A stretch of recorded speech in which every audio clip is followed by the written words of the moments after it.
Buenos días a todos y a todos los presentes. En la clase de hoy vamos a analizar y explicar lo que tiene que ver con la inclusión del sistema de riesgos laborales. En la clase pasada, hablábamos de las obligaciones del empleador, del artículo 56 del Código Sustantivo de Trabajo. En ese sentido y en este orden de ideas, dentro de las obligaciones del empleador está la de seguridad para sus trabajadores.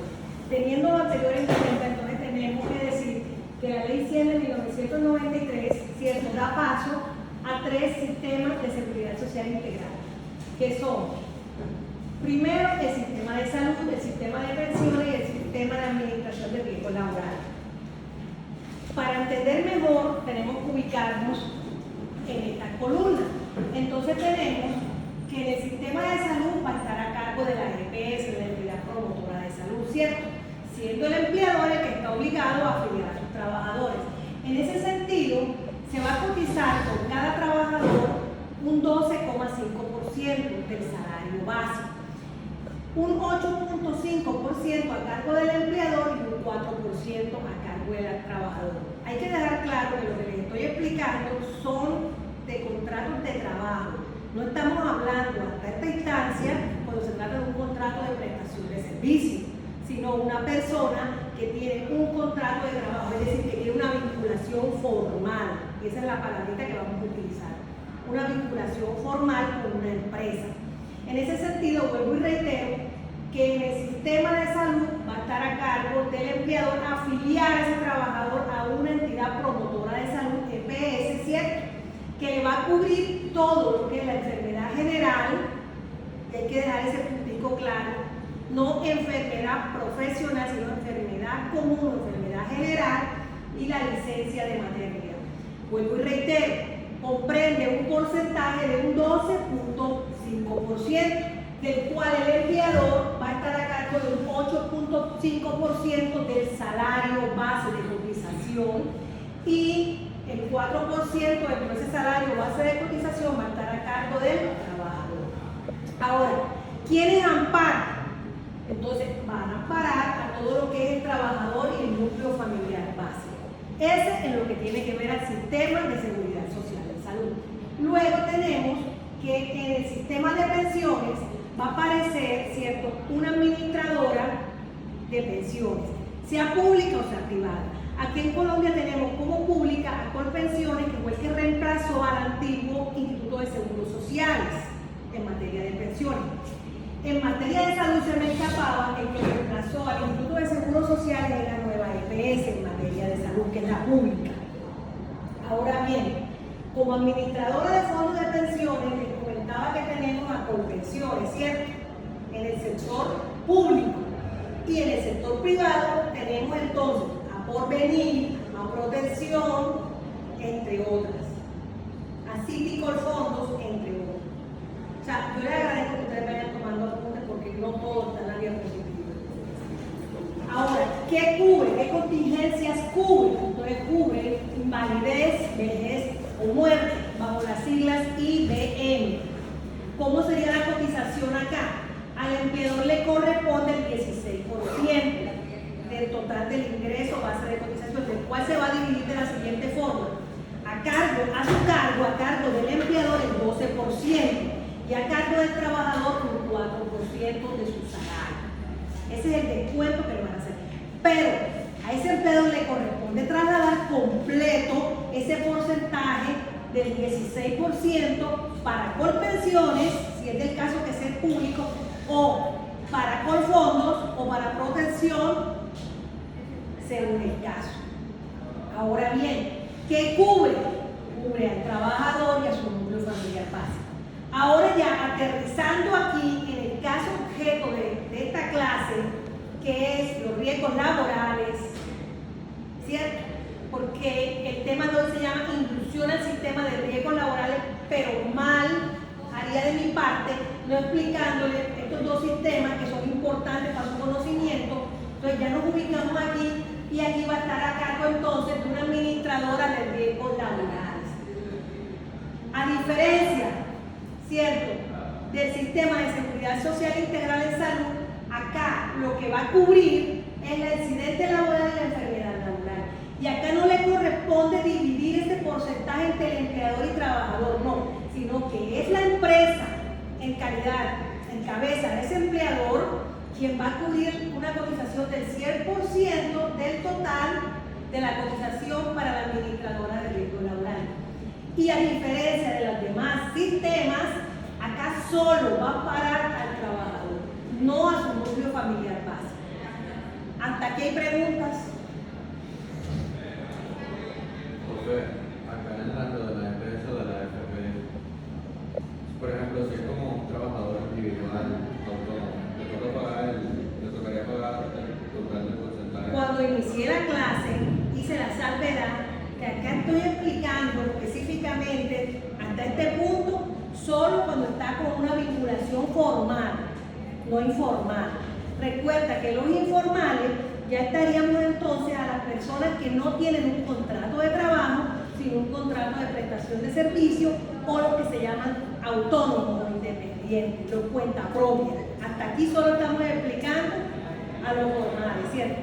Si ya nos trasladamos al ámbito de los no formales o a los que no tienen una vinculación a través de un contrato laboral, por ejemplo, un contrato de prestación de servicio, entonces ya le correspondería pagar, ojo, sacar primero el 40%, por ejemplo, unos honorarios, contratos con la alcaldía de Sincero, ¿cierto? A través de un contrato de prestación de servicio. Entonces usted tiene que sacar el 40%, un ejemplo, de esos 4 millones de honorarios, y sobre esa base que usted va a cotizar y le corresponde a usted, ojo, a usted como trabajador independiente, ese 12.5 y ese 16%.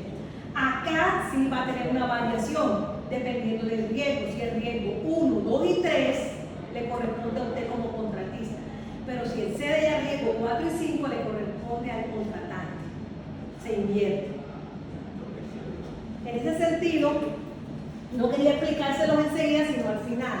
Entonces tenemos que como estamos ahondando, ¿cierto?, sumergiéndonos en lo que se trata del sistema general de riesgos laborales, tenemos que obligatoriamente ver un poquito de historia, lo que no les gusta a ustedes. Entonces, en primera etapa fue la protección reparadora. ¿A cargo de quién estaba? Del empleador. ¿Qué ley estableció esto? La ley 57 de 1915. Pero luego, cuando ya se organiza formalmente, ¿cierto?, la legislación laboral a través del decreto 2350 del año 44, ya comienzan a regular todo lo concerniente a accidente de trabajo. Y entonces entra en vigencia ya actualmente, ¿cierto?, desde 1965, y eso es importante dejarlo claro, por los 3169 y 3170 de 1945. Y ya es cuando aparece el Instituto de Seguros Sociales, el ISS, y asume la protección a estas contingencias y sustituye de manera inmediata ¿a quién? Al empleador. Porque recuerden que dentro de las obligaciones que les explicaba en las clases pasadas, esa es una obligación que tiene de brindarle seguridad, ¿cierto?, en su trabajo, protección y seguridad, artículo 56, dentro de las obligaciones que tiene el empleador que tratábamos en la clase pasada. Ahora bien, cuando ya aparece en escena la ley 100, que en su libro tercero, entonces ya va a hablar exclusivamente de lo que les explicaba inicialmente, que es aquel punto que está en aquel extremo, que es el sistema de riesgos laborales. O sea, la ley 100, ¿qué hace? La ley 100 dice, bueno, vamos a dividir este sistema en tres: salud, ¿cierto?, pensiones y riesgos. Aquí nos vamos a ubicar hoy en el sistema de riesgos laborales, que es el que nos compete. Sin embargo, yo quise explicarles también el sistema de salud y de pensión. Ya ubicados aquí, ¿cierto?, en el libro tercero, que dentro de la estructura que les planteé hace parte del sistema de riesgos laborales, aparece en escena una ley que es la 1295 del año 94, que hablaba de salud ocupacional. Miren el cambio de palabrita, que es lo que yo quiero que ustedes anoten. Se hablaba de salud ocupacional y se hablaba de riesgos profesionales, pero luego cuando entra en escena en el año 2012 la ley 62, ya no vamos a hablar de riesgos profesionales, sino de riesgos laborales.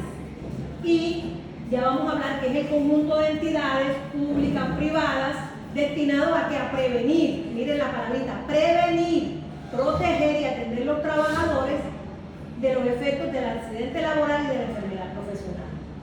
Entonces tenemos que antes, ¿cierto?, Hoy en día se va a entender como sistema de gestión de la seguridad y salud en el trabajo. Antes se hablaba de seguridad y salud en el trabajo, se hablaba de salud ocupacional. Ya eso pasó a la historia. Hoy en día vamos a hablar del programa de salud ocupacional y lo vamos a aterrizar entonces en el sistema de gestión de la seguridad y salud en el trabajo. Entonces es un proceso que es lógico, que es por etapa, que busca que la mejora continua y que incluye la política, la organización, la planificación, la auditoría, para reconocer, prevenir, evaluar los riesgos que pueden sufrir quienes, los trabajadores dentro de una empresa. Entonces, es importante al explicar el sistema de riesgos laborales, ver una diferencia que existe entre peligro y riesgo, ¿cierto? El peligro siempre va a ser la fuente, la situación a la que va a estar expuesto ese trabajador, que va a deteriorar su salud. El incidente, o un suceso relacionado en el trabajo, pero que jamás va a llegar a ser accidente, que no ocurre un accidente, que no lesiona a ese trabajador.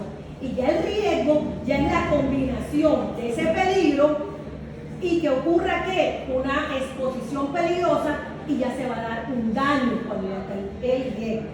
Entonces, les traje acá de pronto esta ilustración para que lo comprendan mejor. Por ejemplo, cuando hablamos de riesgo, como ya existe un daño, primero tenemos que hablar del peligro, como les decía en la diapositiva anterior. Entonces, aquí en los riesgos físico-químicos, ¿cuál sería el peligro?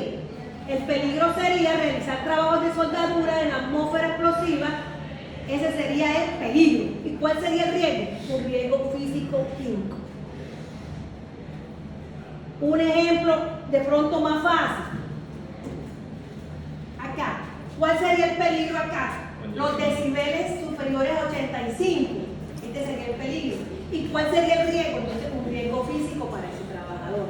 Y entonces, acá es cuando entra el sistema de riesgos laborales a prevenir dentro de la empresa, ¿cierto? A prevenir. Recuerden que es un conjunto que lleva políticas, lleva planes y lleva capacitaciones a los trabajadores, y entonces entra a prevenir este tipo de ¿qué? De peligros para evitar estos riesgos. Entonces tenemos, por ejemplo, un riesgo eléctrico, entonces sería un cable deslizado en mal estado. Un riesgo locativo, que es con el que ustedes se van a topar en el transcurrir de su trabajo. Un piso en mal estado, desnivelado. Un riesgo ergonómico, tiene que ver con la posición, con la columna. Entonces ya tiene que ver con posturas forzadas repetitivas al levantar, por ejemplo, bolsas de cemento. De esta manera, entonces tenemos que identificar dentro de una empresa cuáles son los peligros para así poder saber qué tipo de riesgos laborales nos estamos exponiendo. Y tener en cuenta, ojo, que un incidente laboral, ojo, no es un accidente laboral, y esa es la importancia de esta diferencia. Bueno, ahora, ya aterrizando dentro de los objetivos generales, vuelvo y reitero, lo que busca el sistema de seguridad social integral, miren que no estamos ni en salud ni en pensiones. Les toqué los puntos cuando inicié la explicación, pero estamos en riesgos. Y como estamos en un sistema de riesgos laborales, lo que busca es la seguridad y salud en el trabajo y prevenir esos riesgos laborales para evitar que accidentes laborales y futuras enfermedades. Ojo con eso. Y esto es lo importante, que no vamos a esperar que ese trabajador esté enfermo, lo vamos a prevenir. Por eso es que es obligatorio dentro de estas asignaturas, ¿cierto? Estos cursos. ¿Por qué? Porque lo que se busca es prevenir. Lo mismo en la empresa. En la empresa ustedes van a tener jornadas de capacitación por parte de la administradora de riesgos laborales, sea positiva o sea SURA. Ahora entonces tenemos que el sistema de gestión de seguridad y salud en el trabajo, ¿cierto?, va a ser implementado de manera obligatoria por todos los empleadores y consiste, vuelvo y reitero, en un proceso que es lógico y por etapas para la mejora continua, pero debe de incluir políticas, auditorías, acciones de mejora, y esto es lo importante de este proceso. Ahora, el Ministerio de Trabajo, comprometido con estas políticas, ¿cierto?, estableció aquí en Colombia el sistema de gestión de seguridad y salud en el trabajo. ¿Cuáles son las siglas? Cuando ustedes vean estas siglas ya ustedes se ubican. SGSST, Sistema de Gestión de Seguridad y Salud en el Trabajo. Luego entonces, aquí les hago como una historia. Inicialmente se llamaba Comité de Medicina, Higiene y Seguridad Industrial, para luego pasar a Comité Paritario de Seguridad de Salud Ocupacional. Se hablaba de un COPASO. Y luego, hoy en día, actualmente, vamos a hablar de COPAS, con la 1572 del 2012. Ahora, aparece de ser una resolución que trae unos estándares mínimos. Estándares, cuando le hablo de mínimo, ojo, es lo mínimo que deben de tener las empresas en el sistema de gestión y seguridad en el trabajo. Y también habla de que cuando existan 50 o más trabajadores, obligatoriamente dentro de una empresa debe existir un comité de convivencia laboral. Anoten lo que eso sí quiero que lo anoten. Ahora, cuando la empresa no tenga 50 o más trabajadores, sino que tiene menos de 10 trabajadores, no se debe conformar el comité paritario, ¿cierto?, de seguridad y salud en el trabajo. Solo se debe asignar un vigía en seguridad y salud en el trabajo. Esta es una pregunta del parcial que les estoy regalando, así que no, la diferencia. Bueno, seguimos entonces. ¿Qué busca entonces el sistema de seguridad, cierto?, de gestión de seguridad y salud en el trabajo? Las ventajas: mejorar el ambiente del trabajo, bienestar de los trabajadores, disminución de la tasa de ausentismo laboral, porque los trabajadores no asisten porque están enfermos, porque están incapacitados, reducción de las tasas de accidentalidad y aumento de la productividad. Recuerden que un trabajador feliz es un trabajador, es una empresa que va a tener una mayor producción, una mayor productividad.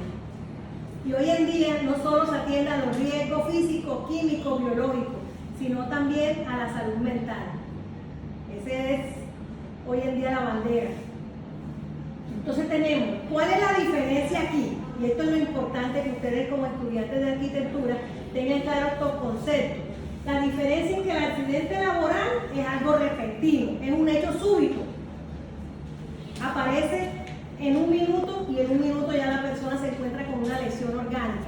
En cambio, la enfermedad profesional ya va a ser algo patológico, ya va a ser algo que sobreviene como consecuencia de la clase de trabajo que se realiza.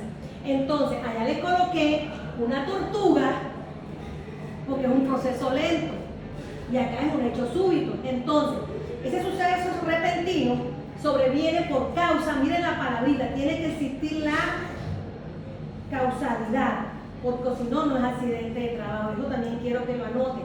Sobreviene por causa o por ocasión del trabajo y produce en el trabajador lesión orgánica, perturbación funcional, una invalidez o la muerte. Entonces, ¿cuál es la concausa ahí? Por causa y con ocasión del trabajo, obligatoriamente, y es un hecho súbito. Allá donde les coloqué la tortuga, porque como es un proceso lento, que no va a salir de manera inmediata, sino a los 3, 4, 5 años, después de estar expuesto, ¿cierto? Entonces, esa exposición a ese riesgo, recuerden que les hablé del riesgo y les hablé del peligro. Entonces, esa exposición al riesgo sin una medida de protección, un ejemplo, una persona que realice todos los días radiografía, ¿cierto? Y en el lugar no esté la pared de plomo, no tenga sus implementos adecuados, a 10 años o a 5 años esa persona puede padecer un cáncer. ¿Por qué? Porque es un proceso lento. En cambio, el accidente laboral es un hecho súbito. Usted va caminando por las escaleras, resbala, se cae y ya sufre una lesión orgánica o hasta la invalidez. Entonces, esa es la diferencia. ¿Y qué se busca? Prevenir y evitar el accidente laboral y la enfermedad profesional con los riesgos laborales. Tenemos entonces, es necesario dejar claro que cuando inicié esta explicación les hablaba de los 3 sistemas, del sistema de salud, del sistema de pensión y del sistema de riesgo. Por un minuto vamos a ubicarnos nuevamente en el sistema de salud, ojo, que cubre la enfermedad común, enfermedad general, común, no habla de enfermedad profesional. En ese sentido, esa incapacidad que va a generar la enfermedad común está a cargo de la EPS, ojo, pero la empresa va a tener a cargo los 2 primeros días y el tercer día es que va, ojo, esa EPS a pagar estas incapacidades. Común, ojo, enfermedad común. ¿Hasta aquí vamos bien? Ahora, ese auxilio económico que recibe un trabajador por enfermedad común, es decir, una gripa, es una enfermedad común, un resfriado, una enfermedad común, va a ser que al 66.6 de su salario que devenga. Ahora bien, siempre y cuando no devenga un salario, no dé, luego de sacar este porcentaje, ¿cierto?, un salario inferior al mínimo. Recuerden que aquí en Colombia nadie puede ganar el mínimo, es decir, estos porcentajes se aplican más que todo cuando las personas ganan un salario superior al mínimo. Entonces, diariamente va a recibir el 66.6 del salario o base de cotización, cuando es una enfermedad de origen común, los primeros 90 días. Después de los 90 días ya es 50% del salario. Pero vuelvo y reitero, y quiero dejar claro que se trata de enfermedad común. Entonces ya saben, los 2 primeros días le corresponden al empleador y a partir del tercer día sí entra ya la EPS a cubrir estas incapacidades. Hice esa salvedad porque no estamos tratando la enfermedad común, sino la enfermedad que laboral, ¿cierto? Pero quise dejarle esta anotación porque me pareció importante. Ahora, ustedes me preguntaban al inicio, cuando yo les hablaba, usted me preguntó, ¿qué pasa cuando ese trabajador no tiene un contrato de trabajo? ¿Cierto? Son los mismos valores. Entonces yo le decía, un momento, se debe sacar el 40% de su honorario y teniendo en cuenta eso, le corresponde a él de manera exclusiva pagar el 12.5% de salud y el 16% de pensión. Y dependiendo del riesgo en que se encuentre, así lo asumirá él como contratista o la empresa como contratante. ¿Dónde lo vamos a encontrar esto? Entonces lo vamos a encontrar en el artículo 89 de la ley 2277 de 2022. Y eso es importante, también se los dejé aquí porque me parece bastante importante y trascendental, donde hablan de la base de la cotización máxima del 40% del valor del ingreso.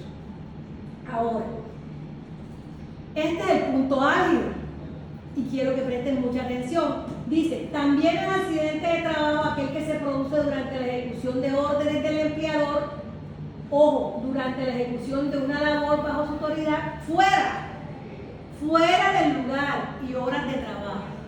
Entonces, como tiene que ser una concausa con ocasión al trabajo que tú desempeñas, debe mediar, uno, una orden del empleador.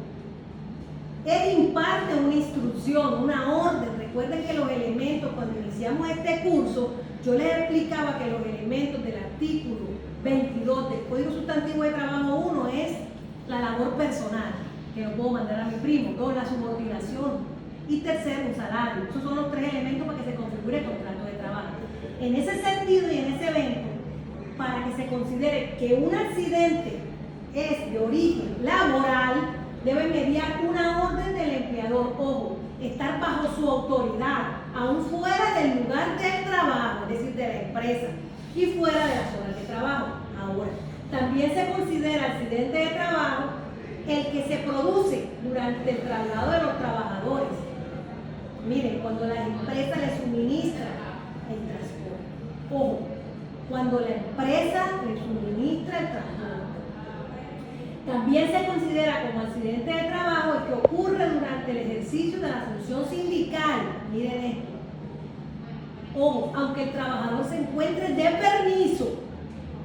De igual forma se considera accidente de trabajo el que se produce por ejecución de actividades recreativas, deportivas, pero actúa ¿por qué? En representación de esta empresa. Ahora bien, ya saben entonces que no se puede confundir, vuelvo y reitero en esta diapositiva, lo que ya les dije en las diapositivas anteriores, lo que es un accidente con un incidente, ¿cierto? Porque el incidente es un suceso repentino no deseado, pero por cuestiones del azar, de la suerte, no desencadenan lesiones en el trabajador. Entonces, a partir de estos incidentes, investigando estos incidentes, es que se va a llegar, ¿cierto?, a la fuente inmediata que va a producir ese peligro, a esa fuente que ocasiona un daño, investigando estos incidentes. Ahora, Cuando el empleador le proporciona al trabajador, yo como empleador le voy a proporcionar a ese trabajador el transporte, no un auxilio de transporte, sino el transporte, un bus para que él se transporte.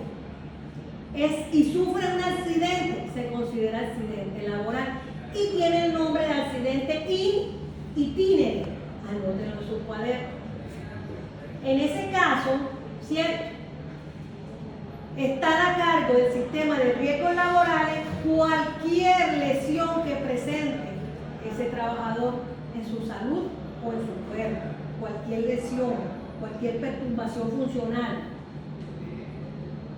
Ahora, esta cobertura se otorga en algo que se llama, ustedes como no son abogados, de pronto me tocaría explicarles, es algo que se llama la teoría del riesgo creado, según el cual si el empleador expone a sus trabajadores a una fuente permanente de un riesgo, debe brindar una cobertura a fin de que evitar esos riesgos en que se puede ver inmerso ese trabajador. Entonces debe otorgar todas las prestaciones asistenciales y económicas que se requieran para su atención. Eso es teniendo en cuenta la teoría del riesgo creado. Ahora, si el sistema de riesgos laborales otorga cobertura, la pregunta del millón, cuando se les da a ese trabajador un auxilio de rodamiento, ¿cierto? En ese caso, no debe ser considerado como accidente de trabajo. Miren qué triste historia. Es decir, no te proporcionan los medios, sino que te doy en dinero un auxilio. Ahí no se configura, en caso de ocurrir un siniestro, no se configura accidente de trabajo. ¿Hasta aquí vamos bien?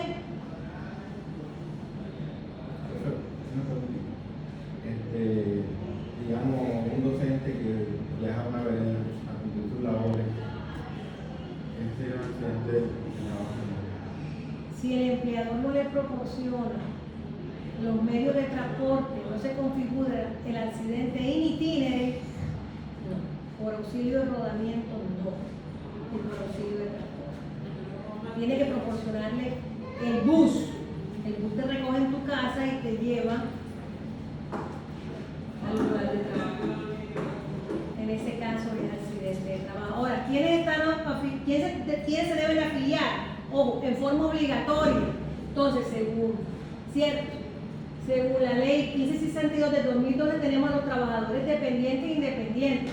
Y ustedes no pueden tener en su empresa, ojo con lo que les estoy explicando, un trabajador y no tener la afiliación a riesgo. Porque si no les tocaría a ustedes de su peculio, de su patrimonio, correr a cargo de todas las indemnizaciones. Y resulta que en laboral se ve algo que se llama indemnización plena de perjuicio, que acarrea el lucro cesante y el daño emergente. Es decir, no les va a alcanzar la empresa para pagarle a ese trabajador ni a su familia en caso de una muerte o un siniestro. Entonces, por lo tanto, como con las administradoras de riesgo laboral, lo que se busca es que ya no sea el empleador, sino en cabeza de la administradora de riesgos laborales la que esté a cargo de la prevención y la protección de los trabajadores. Entonces es obligatorio afiliar a los trabajadores dependientes e independientes, a los jubilados, ojo, jubilados y pensionados que se reincorporen a trabajar, los servidores públicos, incluyendo concejales y ediles, los vinculados por contratos de prestación de servicio a cualquier alcaldía, los estudiantes, ¿cierto?, los independientes, los miembros de las agremiaciones, estamos hablando de los sacerdotes, de los testigos de Jehová, de los pastores, los miembros activos de la defensa civil, Cruz Roja, Cuerpo de Bomberos y los aprendices SENA en la fase práctica. Tenemos entonces que en forma voluntaria los trabajadores independientes e informales. Pero mira que esto cambia.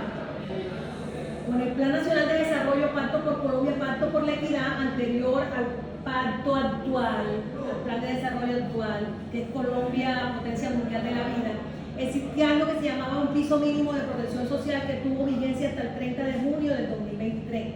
En ese sentido, a los trabajadores, cuando yo les explicaba en una clase que hablábamos sobre los trabajadores autónomos independientes, yo les hablaba sobre un contrato de 0 horas, ¿sí recuerdan? Contrato 0 horas. En ese sentido, esos trabajadores antes a través del piso mínimo de protección social y los beneficios económicos periódicos les daban como una ayuda, buenos días, en el entendido de que ellos no tenían que cotizar, sino que el gobierno los ayudaba. Pero eso llegó hasta el 30 de junio del 2023. Entonces tenemos que los trabajadores independientes y los informales deben de cotizar, en caso de forma voluntaria y en caso de que tengan una relación laboral. Los trabajadores dependientes, ustedes saben que el empleador es el que debe de diligenciar el formato de la ARL, ¿cierto? Y es responsable del pago total de la obligación. Ahora, yo acá le coloqué una tablita para que tengan una idea más o menos cuántos son los porcentajes de cotización dependiendo de los riesgos. El riesgo 1, el riesgo 2, el riesgo 3. Vuelvo y le reitero, estos riesgos dependen en la empresa en que usted va a trabajar. Pues si usted va a trabajar en una metalúrgica o una siderúrgica, el riesgo no va a ser igual que el que va a tener un docente, ¿cierto? Un docente, por ejemplo, puede estar en riesgo 2. ¿Cuál sería el riesgo de un docente? ¿Cuál creen ustedes que sería un riesgo? De la profe Karina, acá en ese caso. ¿Cuál sería el riesgo? Muy bien, correcto. Económico, ¿cierto? ¿Qué otro riesgo? ¿Qué hace la profe aquí? Ajá. ¿Y qué? Entonces, muy bien. Ya ubicamos, ¿cierto? El peligro. ¿Y cuál sería entonces el riesgo?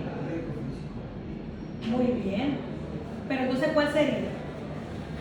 Un ambiente donde no pueda hablar de la manera correcta. No. Correcto, problemas vocales, de las cuerdas vocales, muy bien, correcto. Ese es mi riesgo. Entonces lo podemos ubicar en un riesgo 2, porque no es un riesgo que estoy en un peligro inminente.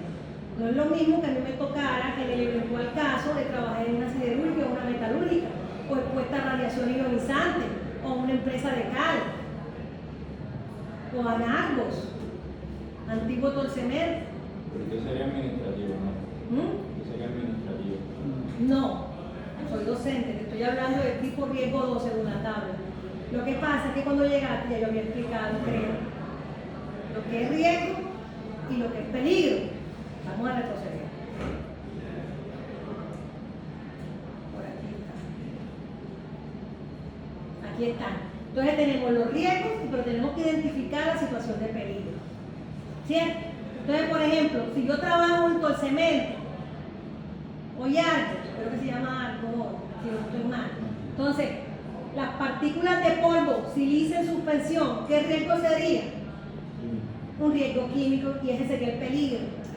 Si yo trabajo, por ejemplo, en una empresa todo el día recibiendo denuncias o querellas por parte de la ciudadanía, un riesgo psicosocial. ¿Por qué? Porque tengo un tiempo prolongado de estar sentado en un escritorio recibiendo, por ejemplo, una denuncia, quejas, PQR. ¿Correcto? Entonces, cuando ya tú identificas ese peligro, tú sabes qué tipo de riesgo laboral estás expuesto. Y, de acuerdo a esta identificación, es que aparece entonces acá lo que les estoy explicando, que ya serían, ¿cierto?, los porcentajes de cotización y los valores a pagar. Pero mira que la tablita es del 2022. Tú sabes que así como sube el IPC, el índice de precio del consumidor, la inflación, todo también se incrementa. Bueno, ahora, los pagos, ¿cierto? El empleador le corresponde el pago, vuelvo y reitero, del 100%, a diferencia de salud y pensión. Recuerden que en salud y pensión vamos a dividir un porcentaje para el empleador, otro porcentaje para el trabajador. Acá no, acá le corresponde ese 100%, y es importante dejarlo claro, a ese empleador, dependiendo del riesgo. Totalmente ampara todo. Cosa diferente es que sea un contrato de prestación de servicio, que sea un contratista. Ojo con eso.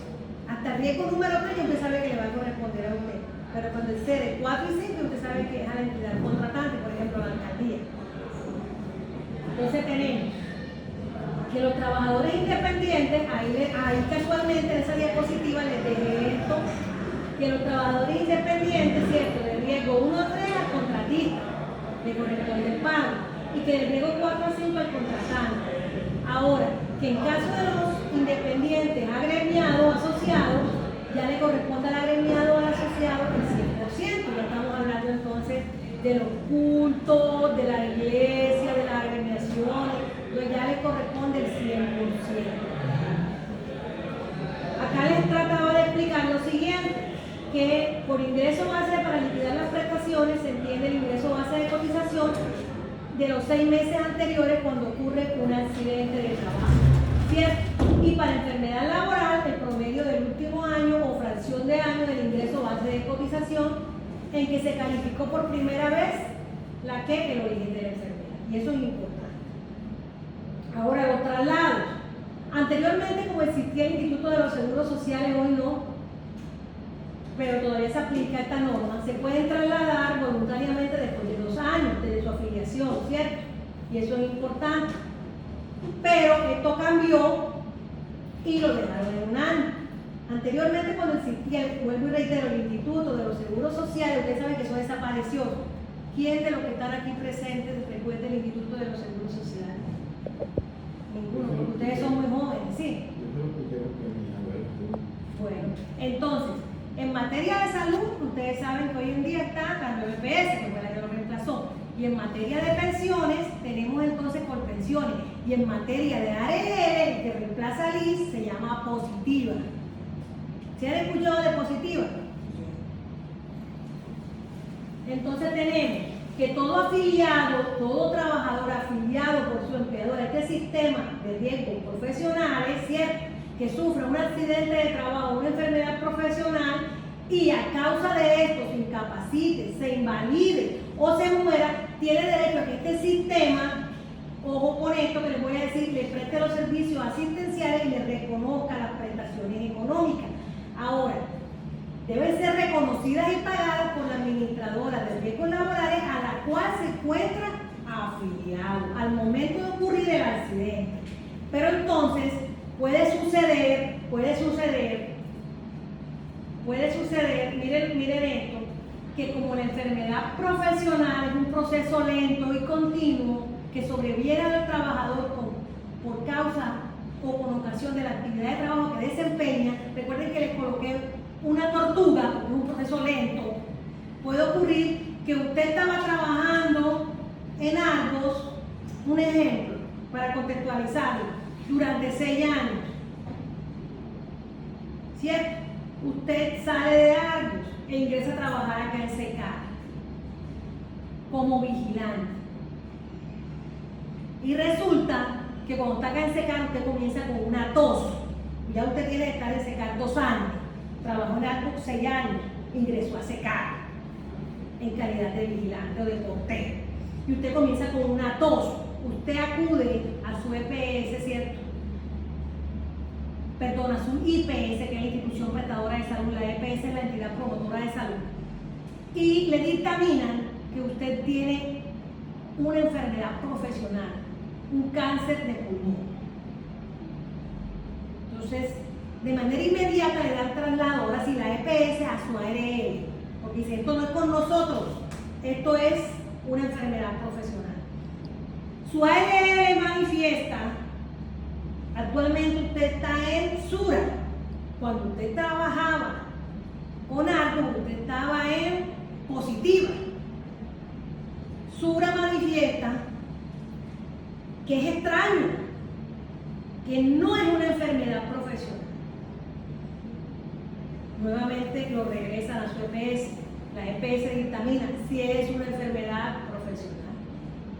Entonces usted va donde un abogado, ¿cierto?, y le lleva la epicrisis, la historia clínica. El abogado en conjunto con unos médicos especialistas se dan cuenta que por la exposición que usted tuvo, ¿cierto?, al polvo de silicio o a la cal, usted tiene un cáncer de los pulmones, silicosis pulmonar. Entonces el dilema es que SURA no quiere atenderlo, porque SURA dice que él está en riesgo 3, es lo que está en SECAR de portero.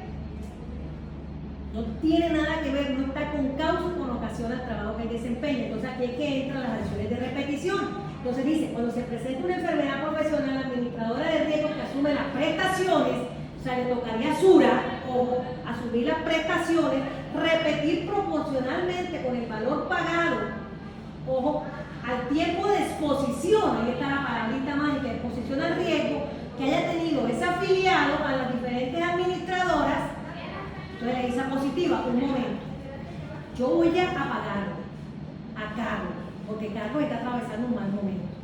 Voy a cubrir el 100%, pero eso sí, yo voy a repetir contra ustedes.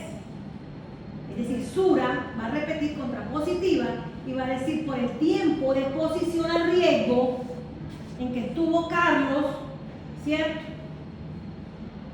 O si Carlos estuvo sin cobertura en ese momento, tiene que mirar eso también.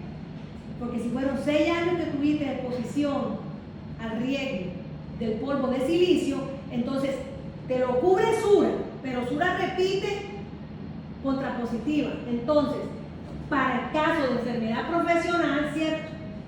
Si te encuentras desvinculado actualmente al sistema, no entraste aquí a secar, es el mismo caso, pero no ingresaste como portero ni como vigilante a secar. Entonces te encuentras desempleado. Entonces debe asumir las prestaciones, ya no se repetiría, sino que debe asumir las prestaciones positivas, porque fue la última administradora de riesgos laborales donde estaba afiliada. Ojo con eso. Siempre y cuando, ahí está, el origen de la enfermedad se puede imputar a ese periodo, a esos 5 años que trabajaste y que estuviste cubierto por el sistema, pero en cabeza de positivo. ¿Hasta aquí me hago entender? Correcto. O sea que si está desempleado y ahí no tiene aseguradora, se puede ir con un abogado y remite hacia donde está afiliado de que sostengan los gastos. Correcto, y sin necesidad de abogado. Él lo puede hacer también en nombre propio, pero en última va a necesitar un abogado porque se lo van a negar. Le van a decir un momento que ya pasaron 6 años. Ojo, y la administradora de riesgo sabe, porque ellos conocen estas leyes, pero ellos no van a querer pagar, porque recuerden que es el 100% diferencia de la enfermedad común. Por eso que ustedes ven que se escucha la historia, ¿no? Que un vigilante se le activó el arma, la estaba limpiando y perdió un dedo. No, que perdió el dedito del pie. No he escuchado nunca esa historia. Pero funciona. Correcto. Entonces tenemos, miren, pero también, ya hablamos de las acciones de repetición, pero también existe algo que se llama acciones de recobro. Entonces las acciones de recobro, ojo, que adelantan las administradoras son independientes al reconocimiento y pago de las prestaciones económicas dentro de los 2 meses siguientes contados a la fecha que se acrediten los requisitos exigidos. Es decir, Carlos, el empleador, es un empleador renuente. Y por esa desidia de ese empleador, él no le cotiza lo correspondiente al riesgo que le corresponde el 100% a ese empleador. Ojo.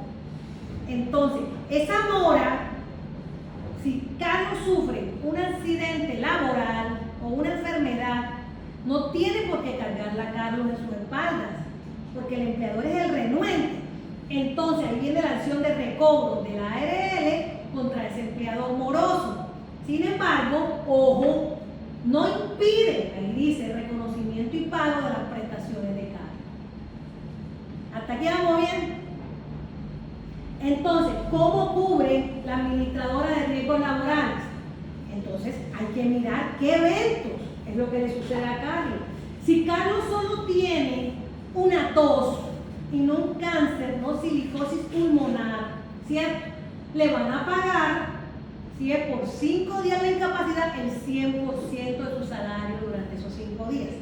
Pero si Carlos ya queda con una secuela porque estaba en el puesto en el cargo de vigilante y se le dispara el arma por no tener el seguro y ya es una amputación del dedito del pie o del dedito de la mano, ya va a recibir una indemnización. ¿Por qué?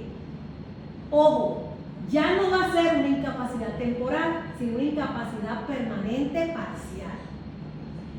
Pero si Carlos, a raíz de ese disparo, queda inválido, entonces ya va a quedar pensionado por el sistema de riesgos laborales.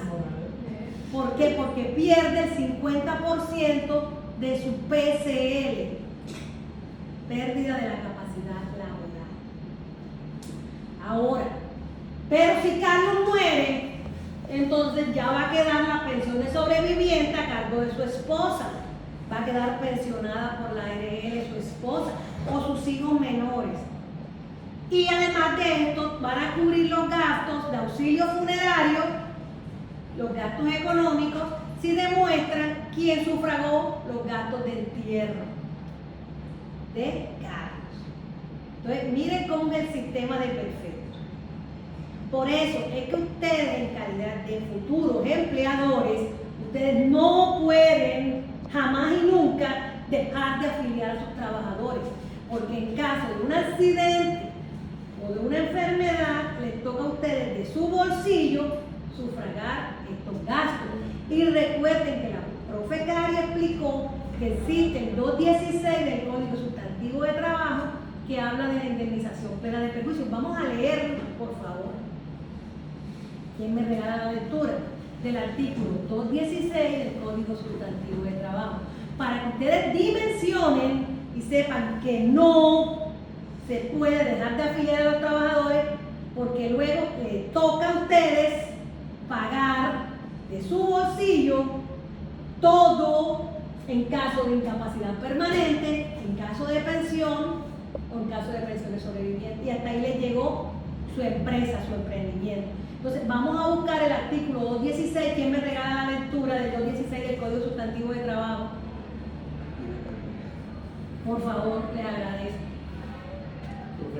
Así las cosas para los trabajadores del sector privado, en el artículo 216 del Código Sustantivo de Trabajo, previo, cuando exista culpa suficiente comprobada por el empleador en la ocurrencia del accidente de trabajo o de la enfermedad profesional, está obligado a la indemnización total. Miren qué bonito, indemnización plena de perjuicios. El empleador. Siga. Es decir, por su culpa, y que no tenga afiliado, que se demuestre la culpa.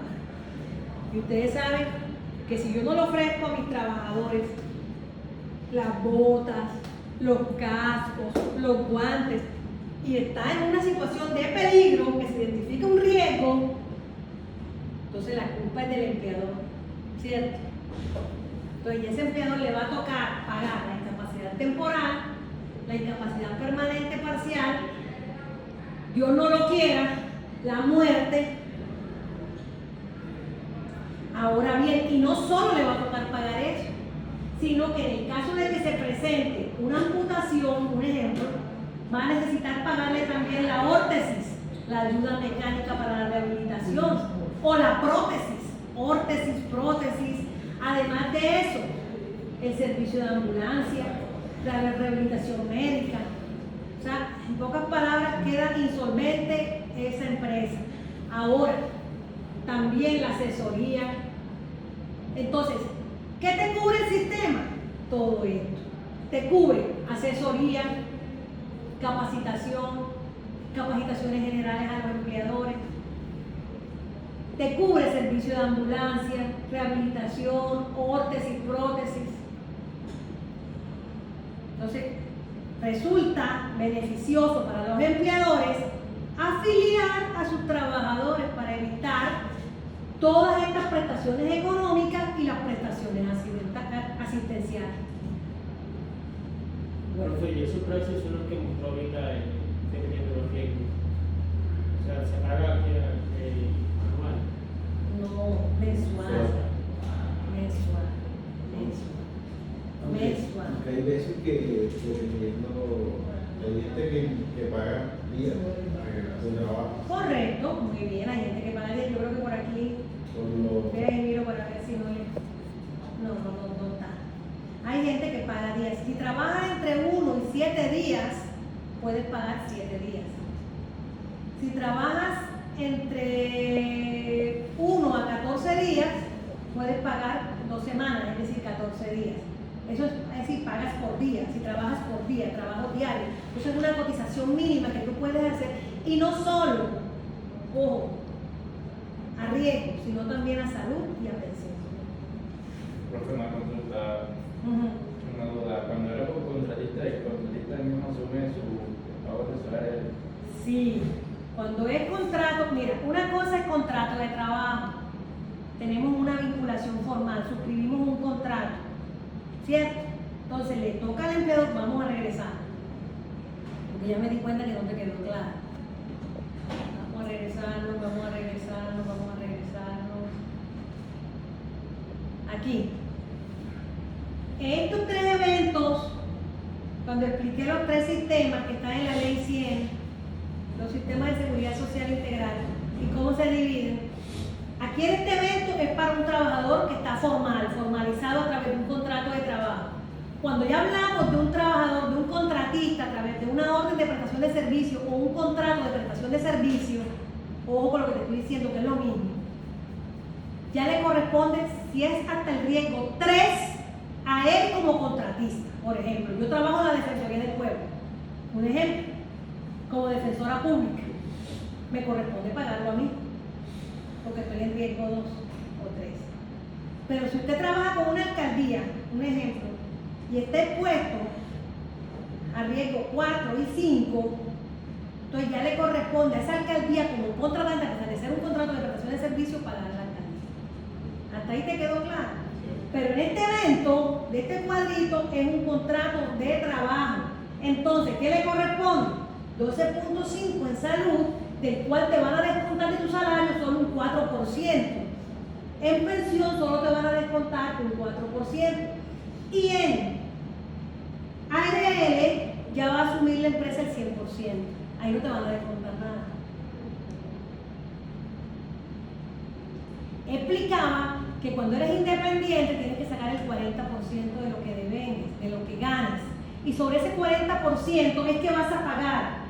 Ya ahí sí te toca completo. El 12.5 en salud, el 16% y lo que te corresponda, dependiendo del riesgo. ¿Te quedó claro? Correcto. Entonces vamos a regresarnos.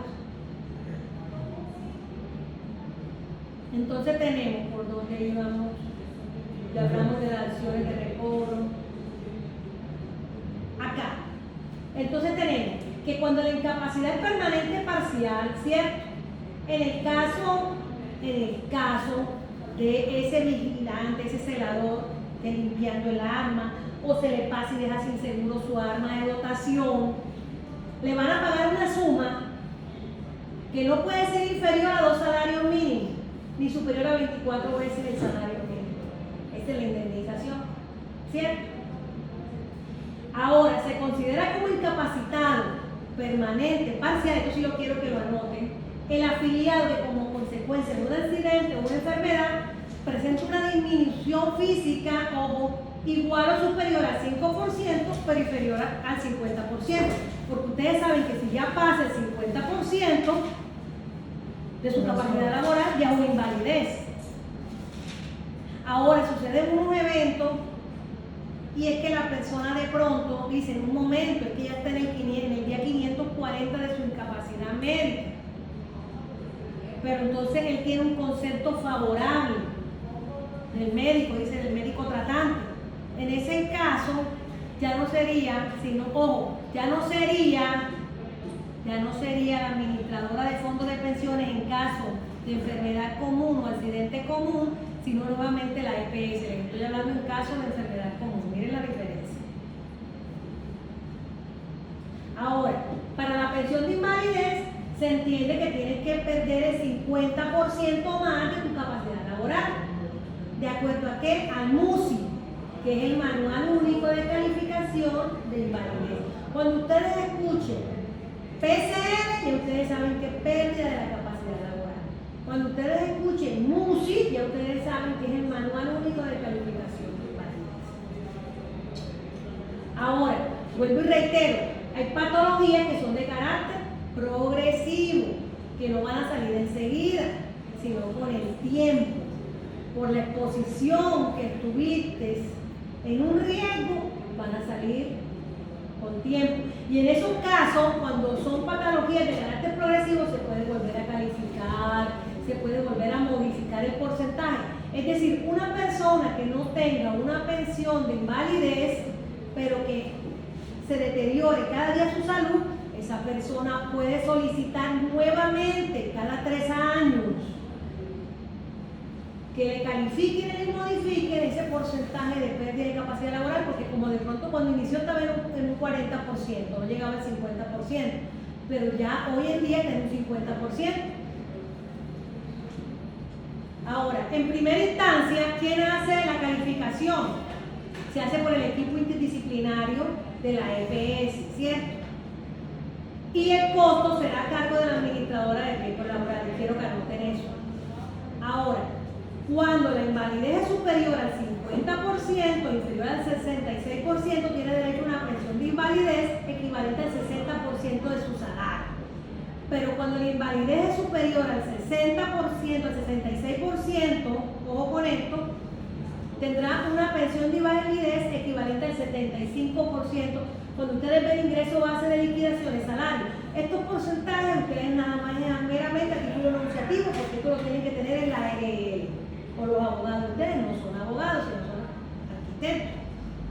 Ahora, si como consecuencia del accidente de trabajo, ¿cierto?, sobreviene la muerte del afiliado, tendrán derecho a la pensión todas las personas descritas en el artículo 47 de la ley 100. Entonces, ¿quiénes serían? En línea recta, los descendientes.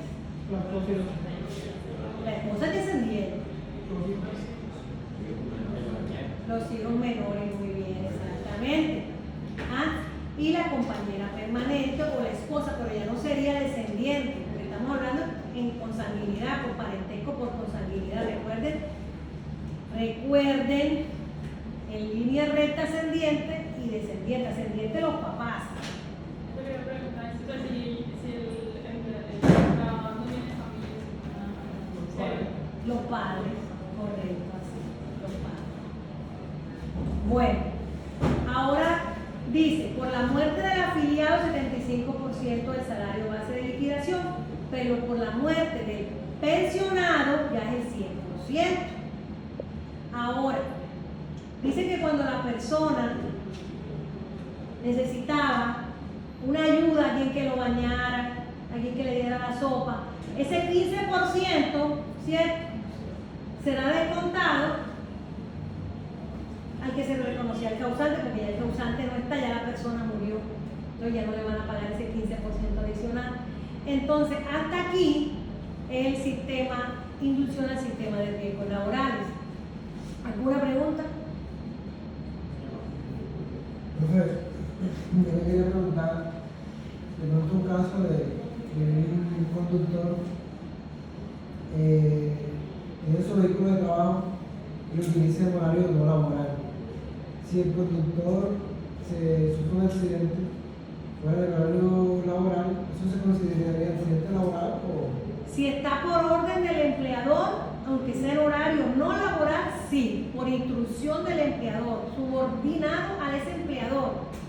Pero si no está por orden del empleador y se fue a tomar una cerveza y utilizó el vehículo de la empresa, eso no es accidente, aunque sea el vehículo de la empresa. ¿Y de quién correría los daños del accidente? Entonces ya no sería un accidente por origen laboral, por origen profesional, sino un accidente común. Entonces ya sería tu EPS. Entonces tú vas a tu IPS y tu IPS te dice, el médico tratante te dice, tiene 10 días de incapacidad, le tienes que tramitarlo ante la EPS, lo que la incapacidad que te dio el médico de esa IPS, ir a tu EPS a tramitar tu incapacidad para que te la paguen. Y ya sabes que los 2 primeros días le van a corresponder ¿a quién? A tu empleador, y a partir del 3er día le va a corresponder ya a la EPS. ¿Correcto? Bueno, aquí finalizamos.